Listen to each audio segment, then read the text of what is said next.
अस्सलामुअलैकुम, मेरा नाम सफदर अली है।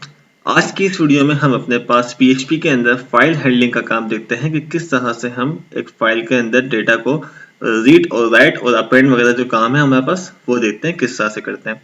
प्रीवियस वीडियो में हमने फाइल अपलोडिंग का काम देखा था कि किस तरह से हम अपने पास किसी फाइल को या इमेज को अपलोड कर रहे थे। तो आज हम इसमें फाइल के अंदर काम करते हैं। तो सबसे पहले हम एक नई फाइल को क्रिएट कर लेते हैं अपने पास PHP और एक फाइल क्रिएट करते हैं अपने पास। इसका सबसे पहले हम टाइटल चेंज कर लेते हैं, फाइल हैंडलिंग कर लेते हैं, ठीक। और इसके अंदर हम PHP का टैग लगा के सबसे पहले इस फाइल को सेव करते हैं, ठीक। सेव करते हैं। अब तक जो हम काम करते आए थे वो हम लोग नोटपैड के ऊपर था। प्रीवियस से हमने स्टार्ट किया था कि ड्रीम व्यूवर पे काम करेंगे और प्रीवियस में हमने इसका काम किया था फाइल इसका इमेज अपलोड का। आज हम काम करेंगे फाइल हैंडलिंग के ऊपर, ठीक। फाइल हैंडलिंग, ठीक है जी। अच्छा, अब हम यहाँ पे क्या करते हैं, अब ये हमने एक फाइल को सेव कर लिया। अब हमारे पास यहाँ पे एक फाइल बन गई होगी फाइल हैंडलिंग के नाम से, ठीक है जी। आप देख सकते हैं हमने अभी फाइल क्रिएट की है। अब हमें क्या करना है, अब हमें अपने पास इस फाइल के ऊपर जो है वो एक नोटपैड की फाइल या टेस्ट डॉक्यूमेंट की फाइल सबसे पहले यहाँ पे हमें क्रिएट कर लेते हैं अपने फोल्डर के अंदर। टेस्ट डॉक्यूमेंट की फाइल हम क्रिएट कर देते हैं जिसका हम नाम दे देते हैं डेटा के नाम से, ठीक है। अब इस टेस्ट डॉक्यूमेंट की फाइल में भी कुछ भी मौजूद नहीं है। अब हमें करना है कि हमें PHP के थ्रू इसके अंदर हमें कोई डेटा सेंड करना है या सपोज करते हैं इसमें हमें रीड करना है। अब रीड राइट जो भी हमें यहाँ पे काम करना है वो किस तरह से होगा, तो सबसे पहले हम फाइल के बारे में जान लेते हैं कि ये हमें 3 तरह के मोड प्रोवाइड करता है। ये समझ लो कि हमें कोई एक्सेस प्रोवाइड करता है 3 किस्म के। नंबर 1 होता है राइट, इसके लिए यूज करते हैं हम W। उसके बाद होता है रीड जिसके लिए यूज करते हैं हम R। उसके बाद होता है अपेंड जिसके लिए हम यूज करते हैं A।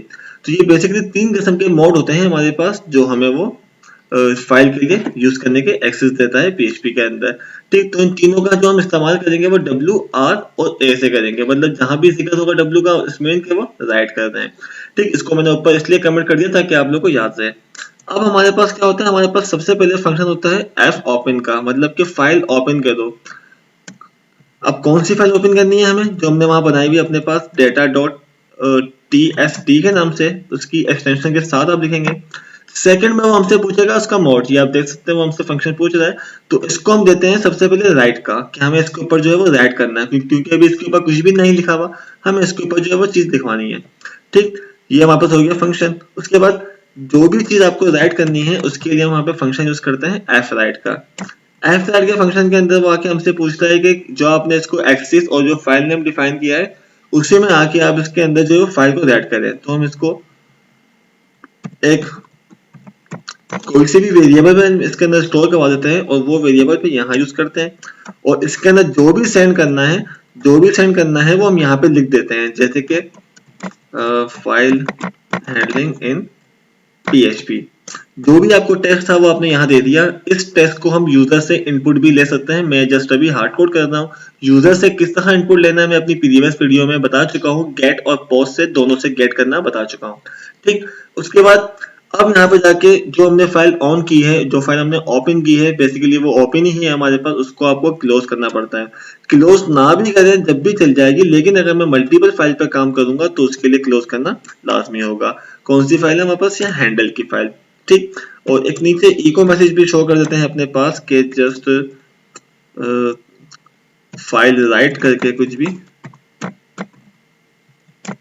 ठीक, इको मैसेज शो कर देते हैं। अब इस फाइल को जाके एग्जीक्यूट करते हैं अपने पास लोकल होस्ट के बाद PHP जो हमारा फोल्डर था PHP कोड के नाम से स्लैश, और उसके बाद जो हमारे पास वो था file handling dot PHP, file handling, सही, ठीक। जाके एग्जीक्यूट किया इसको हमने तो हमारे पास मैसेज आया कि फाइल राइट का। अब जाके चेक करते हैं कि यहाँ से जो हमने फाइल हैंडलिंग इन PHP लिखा था वो इस डेटा की फाइल में देखिए, आप देख सकते हैं कि वो आ चुका है, ठीक। इसी तरह से जो भी आपको टेक्स्ट भेजना है जस्ट यहाँ पे चेंज करना पड़ेगा आपको।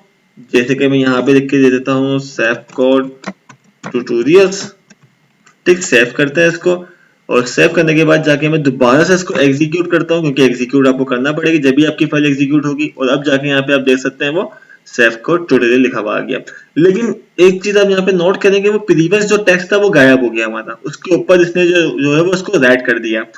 तो अगर आपको प्रीवियस टेक्स्ट भी चाहिए और जो नया टेक्स्ट है या जो नया रिकॉर्ड है वो भी आपको चाहिए, तो फिर क्या करेंगे, तो उसके लिए आप यहाँ पे इसको एक्सेस चेंज कर देंगे। जो भी हमने दिया हुआ था यहाँ पे W मतलब के राइट का, हम यहाँ पे अपेंड कर देंगे। अपेंड मतलब उसी के आगे कॉन्केटिनेट होता रहेगा वो आगे आगे। जैसे कि अभी जो लिखा हुआ था वो क्या लिखा हुआ था, सेफकोड ट्यूटोरियल्स। इसकी जगह मैं यहाँ दे देता हूँ PHP फाइल।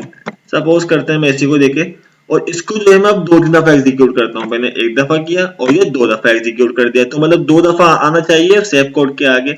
मैं जाके दोबारा साउंड करता हूँ, तो अब ये आप देख सकते हैं कि PHP उसके बाद PHP फाइल लिखा हुआ आ गया। तो इस तरह से जो है वो हम अपने पास इसके अंदर फाइल को अपेंड और जो है वो राइट करते हैं अपने पास। ठीक, अच्छा अब आते हैं रीड के ऊपर। तो मैं इतना हिस्से को कमेंट करता हूँ ताकि ये आपके पास इजीली सामने रहे। फाइल रीड करने के लिए हमें ऊपर वाला काम सेम करना पड़ता है, सिर्फ हमें एक चीज की चेंज करनी पड़ती है, जो कि वो होता है इसका एक्सिस। क्या आ जाएगा इसी जगह पे अब, राइट। ठीक है ना। अब यहाँ पे हमने क्या दिया, इसको हमने एक्सिस दे दिया R, मतलब कि रीड वाला। अब सबसे पहले अब हमारे पास यहाँ पे जो फंक्शन आता है वो आ जाएगा फाइल राइट। यहाँ तक सही था अपेंड और राइट के लिए, लेकिन अब हमारे पास जो फंक्शन है वो चेंज हो जाएगा, वो हो जाएगा एफ रीड का। एफ रीड के अंदर जो है वो हमसे 2 चीजें पूछता है। एक तो यही कि आपके पास कौन सी फाइल है, सेकंड वो हमसे पूछता है फाइल की लेंथ, जो कि हमें मालूम नहीं होती कि भाई कितनी लेंथ है फाइल की। मतलब कि उस फाइल की लेंथ, मतलब उस फाइल के अंदर जो टेक्स्ट लिखा हुआ है उसकी लेंथ कितनी है, जो कि हमें नहीं मालूम। तो सबसे पहले मैं आपको फंक्शन बताता हूँ फाइल की लेंथ मालूम करने का। तो उसका फंक्शन होता है हमारे पास एक फाइल साइज। फाइल साइज का एक फंक्शन होता है जो कि आपको रिटर्न करता है फाइल की लेंथ। कौन सी फाइल, मैं भी डायरेक्ट हार्ड कोड ही कर रहा हूँ। आप लोग एक वेरिएबल यूज करके भी जो है वो उसके अंदर फाइल का नेम स्टोर कर सकते हैं ताकि आप उसको बार बार यूज कर सकें। ठीक, तो फाइल साइज के अंदर मैंने अपनी फाइल डिफाइन कर दी और इसको मैं इको कर देता हूँ ताकि आपको फाइल का जो है वो साइज मालूम हो जाए। जाके मैं इसको एग्जीक्यूट करता हूँ, तो आप ये देख सकते हैं 33 का मतलब ये कि जो मेरे पास यहाँ पे ये प्रीवियस वाली है, मैं ऑन करता हूँ। ये जो मेरे पास टेक्स्ट दिखे हुए हैं ये मेरे पास 33 के करीब है, स्पेस इंक्लूड होता है उस 33 के अंदर। ठीक, तो हमें इस फाइल की लेंथ मालूम हो गई अपने पास। ठीक, तो इसको हम यूज करते हैं। ठीक, मैं इसको अब हटा देता हूँ क्योंकि हमें मालूम हो गया। अब जाके हम यूज करते हैं एफ रीड। एफ रीड के बाद यहाँ डिफाइन करते हैं हैंडल। उसके बाद यहाँ हम डिफाइन कर देते हैं लेंथ, जो कि हमें मालूम है फाइल साइज। आप वेरिएबल भी यूज कर सकते हैं, मैं डायरेक्ट हार्ड कोड कर देता हूँ data.txt, ये फाइल है हमारे पास, और सेमीकोलन। ठीक, अब जो भी फाइल का डेटा है उसने रीड कर लिया हमारे पास, तो उसको हम यहाँ पे एक वेरिएबल में स्टोर करवा देते हैं अपने पास के रीड के वेरिएबल के अंदर। ठीक, अब इको करते हैं हम इसको रीड को $रीड, और एक लास्ट में फाइल की लॉस, जो कि हमें मालूम है क्यों यूज करते हैं इसको डेटा। ये भी कर सकते हैं हार्ड कोड या हैंडल, जहाँ के हमारी फाइल मौजूद है वो इस हैंडल में मौजूद है। अब जाके इसको एग्जीक्यूट करते हैं, तो जो हमारी फाइल में लिखा हुआ था, मुझे अब नोटपैड ऑन करने की जरूरत नहीं है। मैं जाके जस्ट यहाँ पे रिफ्रेश करता हूँ, तो ये आप देख सकते हैं कि जो मेरे पास वहां लिखा हुआ था वो एज इट इज उठा के यहाँ पे लेके आ गया हमारे पास। तो ये होता है हमारे पास एफ रीड का फंक्शन। ठीक, तो ये तो हमारे पास बेसिक चीज थी कि फाइल ओपन, फाइल रीड और फाइल अपेंड का होना।